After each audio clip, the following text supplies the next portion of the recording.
1989 जिस दिन शिलान्यास हुआ उस दिन देवोत्थानी एकादशी थी। फर्स्ट कार सेवा जिस दिन गोलियां चलाने की बात हुई 30 अक्टूबर 1990 देवोत्थानी एकादशी थी। और 9 नवंबर 2019 जिस दिन कोर्ट का जजमेंट आया 8 और 9 नवंबर को देवोत्थानी एकादशी थी। अब मानिए तो संयोग और मानिए तो दैव योग। देवता उठे थे तो देवता भारत को दैवी स्थान तक ले जाने के लिए उठे थे। ये देव स्थानों का महत्व होता है जो लोगों को नहीं समझ में आता है कि जब वहां पे श्री राम लला विराजमान प्रकट हुए तो उनकी सबसे पहले पूजा किसने की थी? महंत दिग्विजयनाथ जी ने। 1986 राम जन्मभूमि न्यास के पहले अध्यक्ष कौन बने? महंत दिग्विजयनाथ जी के शिष्य महंत अवैधनाथ जी। और जब 2019 में शिलान्यास हुआ तो मुख्यमंत्री कौन थे? महंत अवैधनाथ जी के शिष्य योगी आदित्यनाथ जी। तो मैं इसलिए कह रहा हूं कि जो हमसे पूछते थे कि मंदिर वहीं बनाएंगे और तारीख नहीं बताएंगे, वो तारीख नहीं थी, भारत के काल चक्र में विकास की गति का संकेत था। इसीलिए ये कहा गया है भगवान राम के लिए कि तात राम नहीं नर भूपाला, भुवनेश्वर कालहु कर काला। भगवान राम व्यक्ति नहीं है, वो संपूर्ण विश्व के स्वामी है।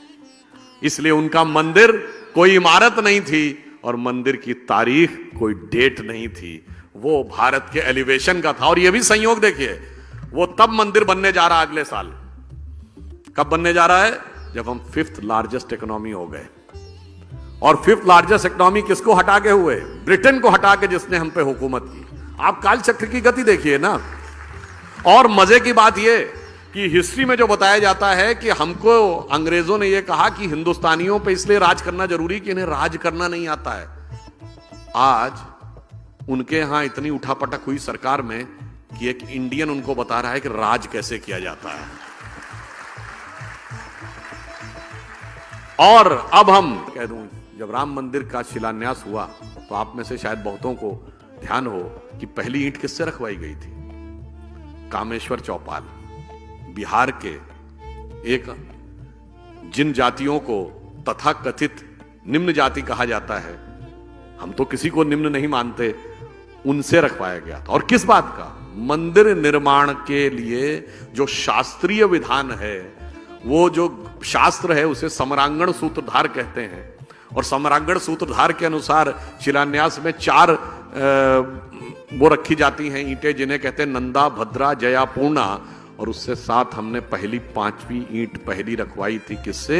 जिसे आज आप कहते हैं सो कॉल्ड लोअर कास्ट। तो दैट मीन्स कि वो पूरा किस ढंग से संयोग था। और यह भी एक संयोग मानिए कि भगवान राम के जमाने में क्या हुआ था? भगवान राम का सीधे राज्याभिषेक हो गया था क्या? नहीं, पहले वनवास हुआ था, फिर माता शबरी का सम्मान हुआ, फिर निषाद राज का राज्याभिषेक, फिर सुग्रीव का राज्याभिषेक, फिर राम का राज्याभिषेक। और आज संयोग देखिए कि जब राम मंदिर बन के तैयार हो रहा है, उससे पहले हमारे राष्ट्रपति श्री रामनाथ कोविंद थे और अब राष्ट्रपति श्रीमती द्रौपदी मुर्मू हैं, जो शेड्यूल्ड ट्राइब से भारत की पहली महिला है। तो मतलब आप समझ लीजिए, जो राम के काल में हुआ वही राम मंदिर के काल में हो रहा। तो अब सबको समझ जाना चाहिए कि मंदिरों का महत्व और मंदिरों की गति और राष्ट्र के साथ उनका तादात्म्य का संबंध, कभी कभी मंदिर को लेकर भय बहुत बनाया जाता है।